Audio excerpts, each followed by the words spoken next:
Hello students, today our topic is lengthenite contraction. Lanthanide contraction के under जो topics आज हम पढ़ेंगे वो होंगे definition of contraction, cause of contraction and consequences of lanthanide contraction. ठीक है, तो लेंथेनाइट कॉन्ट्रैक्शन क्या होता है, इसकी डेफिनेशन क्या होती है और इसका रीज़न क्या होता है लेंथेनाइट कॉन्ट्रैक्शन की और इसके परिणाम क्या क्या होते हैं, आज हम ये सब इस वीडियो में पढ़ेंगे। ओके, तो चलिए स्टार्ट करते हैं हम आज का टॉपिक लेंथेनाइट कॉन्ट्रैक्शन। तो स्टूडेंट्स चलिए इसकी डेफिनेशन देख लेते हैं। The atomic and ionic size usually decrease from left to right across a period. This is due to increase in effective nuclear charge which pulls the orbital electrons closer to the nucleus.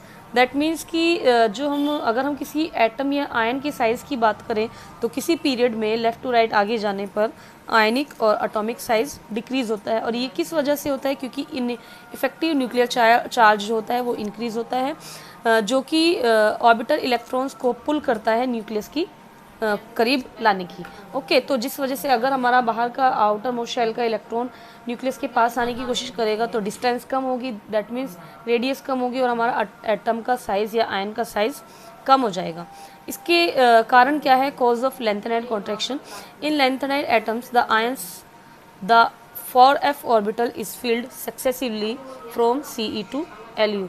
That means कि lanthanide atom और ion में जो हमारा successively filling होती है electrons की वो 4f orbital में होती है और हमारा लेंथेनाइट्स में f ऑर्बिटल जो होता है वो प्री पेनल्टीमेट या पेनल्टीमेट शेल होती है। दैट मीन्स कि आउटर मोस्ट शेल हमारी ये नहीं होती। इस वजह से भी इसका लेंथेनाइट कॉन्ट्रैक्शन पाया जाता है।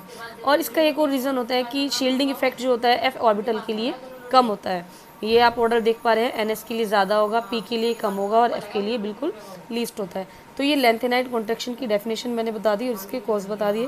Next consequences of lanthanide contraction देख लेते हैं कि इसके परिणाम क्या क्या होते हैं लेंथेनाइट कॉन्ट्रैक्शन के। तो स्टूडेंट्स ये मैंने एटॉमिक रेडियस के लिए एक टेबल दी है और एक ग्राफ दिया है जिसमें आप लेंथेनाइट्स के लिए क्लियरली देख पा रहे हैं कि आयनिक रेडियस किस तरह से डिक्रीज़ हो रही है और एटॉमिक रेडियस किस तरह से डिक्रीज़ हो रही है। ओके, तो आप ये दोनों ही एक टेबल एंड ग्राफ दोनों चीज़ों को ही नोट कर लेना आप सभी स्टूडेंट्स। चलिए अब देख लेते हैं कॉन्सिक्वेंसेज ऑफ लेंथेनाइट कॉन्ट्रैक्शन। तो कॉन्सिक्वेंसेज में ये 3 पॉइंट्स हैं। First, due to the close similarity in electronic configuration the lanthanides have identical chemical properties. That means कि इनकी इलेक्ट्रॉनिक कॉन्फ़िगरेशन में क्लोज सिमिलैरिटी होने के साथ होने की वजह से ये आइडेंटिकल केमिकल प्रॉपर्टीज़ रखते हैं। The lanthanide contraction also explain the decreasing basicity of the lanthanides. That means कि लेंथेनाइट कॉन्ट्रैक्शन की वजह से हमें लेंथेनाइट्स की बेसिसिटी का भी पता चलता है या इनकी बेसिसिटी के डिक्रीजिंग होने का ऑर्डर क्या है ये भी हमें पता चलता है। सेकंड जो है हमारा certain pairs of elements such as ZrHf, NbTA and MOW have almost identical size against the expected size increase due to increased atomic number। तो कुछ एलिमेंट्स के जो पेयर हैं ये लगभग आइडेंटिकल साइज रखते हैं किसके अगेंस्ट? एक्सपेक्ट साइज के अगेंस्ट। ओके, तो ये हमारे कुछ कॉन्सिक्वेंसेज हैं जो मैंने अभी आपको शॉर्टली बताए हैं। चलिए जो इसकी मेन कॉन्सिक्वेंसेज हैं या main consequences of lanthanide contraction जो हमारे हैं जो कि एग्ज़ाम्स में आपको लिखने हैं इनको भी देख लेते हैं, डिटेल में देखते हैं इनको। तो कॉन्सिक्वेंसेज के लिए जो फर्स्ट हमारा है वो है position of atrium. That means कि लेंथेनाइट कॉन्ट्रैक्शन की वजह से हमें एट्रियम की पोजीशन क्लियर हो जाती है। कैसे? The magnitude of lanthanide contraction result in the position of atrium 3 positive between Dy3 positive and HO3 positive.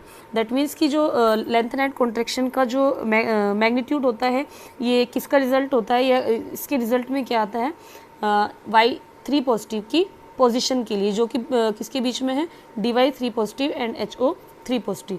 The similarity in ionic radii of Y3 positive with that of the heavier lanthanide and the similarities in crystal structure, solubility and chemical properties of the yttrium compounds with those of the heavier lanthanide that means कि जो ionic radius में similarity आती है इन heavier lanthanide के साथ, और जो similarity आती है crystal structure, solubility, chemical property आदि जो भी हैं ये तो यट्रियम कंपाउंड्स की ये हमें पोजीशन या यट्रियम की पोजीशन से पता चलता है, जो कि किसकी वजह से हमें पता चली है, लैंथेनाइड कॉन्ट्रैक्शन की वजह से।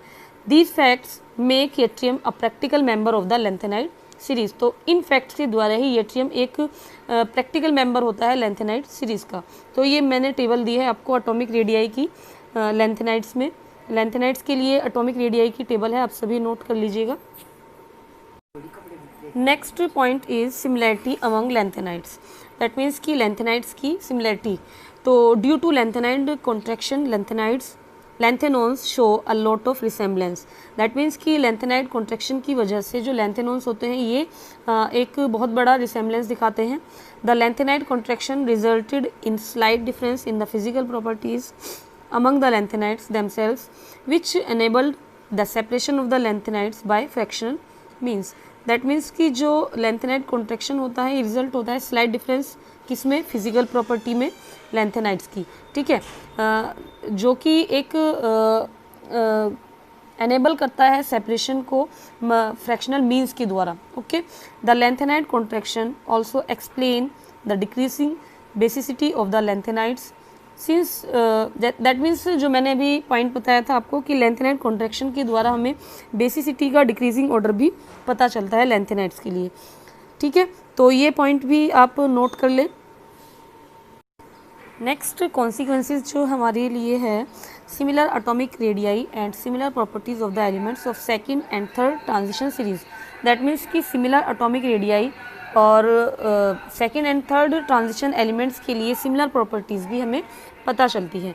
इसमें क्या है कि we know that the atomic radii increase in a group as the atomic number increases. तो सभी जानते हैं कि जब हम किसी ग्रुप में आगे बढ़ते हैं तो जैसे जैसे एटॉमिक नंबर इंक्रीज होता है एटॉमिक रेडियाई इंक्रीज होता है, इंक्रीज होगी। क्यों होंगी? क्योंकि नंबर ऑफ शेल्स इंक्रीज होते हैं, जिस वजह से हमारे एटम का साइज़ बड़ा हो जाता है, और एटम का साइज़ बड़ा होगा तो एटॉमिक रेडियाई बढ़ेगी। Consequently, the atomic radii increase from scandium to yttrium। तो scandium to yttrium भी atomic radii increase होती है, और to lanthanum, क्योंकि ये भी हमारे scandium और yttrium एक ग्रुप के एलिमेंट होते हैं।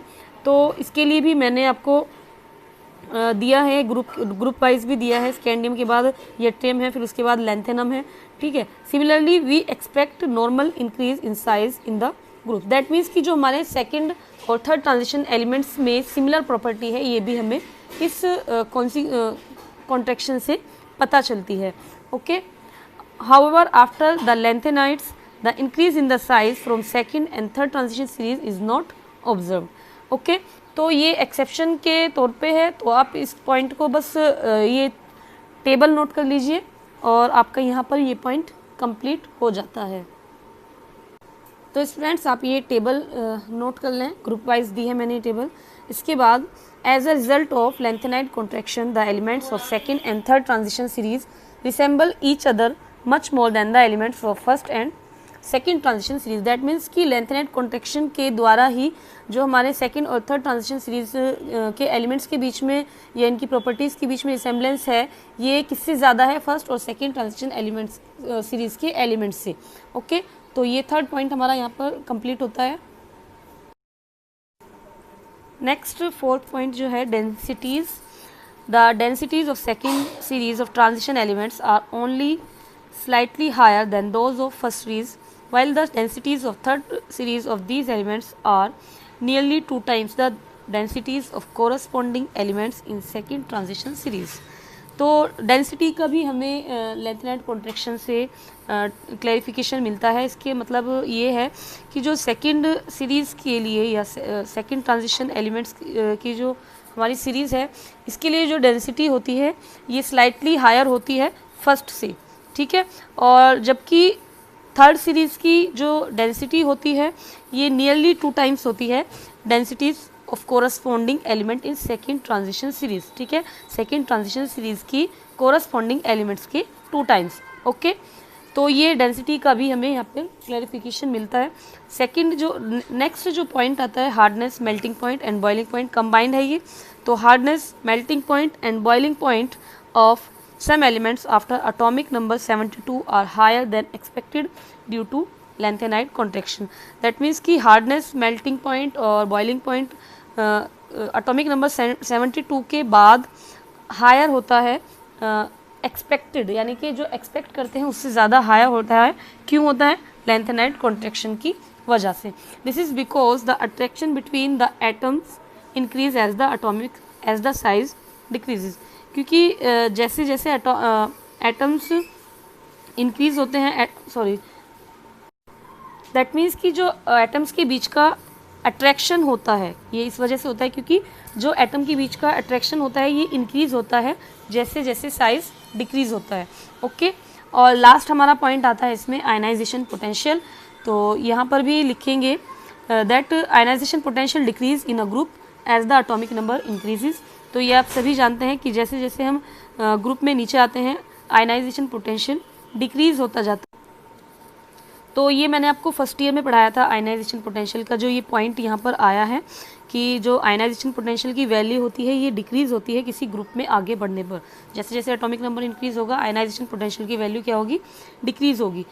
ठीक है, तो the ionization potential of the elements from atomic number 73 to 80 in D block and 81 82 in P block elements are higher than those of the elements of the same group above them. This abnormal behavior is due to the lanthanide contraction. That means कि जो ionization potential होता है atomic number 73 से 80 तक D block elements के लिए and 81 82 P block element के लिए ये higher होता है उनके उन elements के ग्रुप के बाकी elements से। क्यों होता है? क्योंकि ये जो एबनॉर्मल बिहेवियर होता है ये किस वजह से होता है? लैंथेनाइड कॉन्ट्रैक्शन की वजह से। तो स्टूडेंट्स ये लैंथेनाइड कॉन्ट्रैक्शन का पॉइंट पूरा होता है, टॉपिक पूरा होता है जिसमें हमें 3 पॉइंट देने हैं। एक उसकी डेफिनेशन की लैंथेनाइड कॉन्ट्रैक्शन क्या होता है, सेकंड की क्यों होता है, एंड थर्ड इसके परिणाम क्या क्या हैं, कॉन्सिक्वेंसेस क्या क्या हैं। तो आप इस टॉपिक को कंप्लीट ऐसे ही करेंगे जैसे मैंने अभी आपको कराया है और आई होप आप इसको अच्छे से समझेंगे। और अगर आपको कोई भी प्रॉब्लम आती है इसको समझने में या कोई टर्म आपको क्लियर नहीं होता है तो आप मुझसे डिस्कस कर सकते हैं। तो चलिए मिलते हैं नेक्स्ट क्लास में, तब तक के लिए goodbye and take care.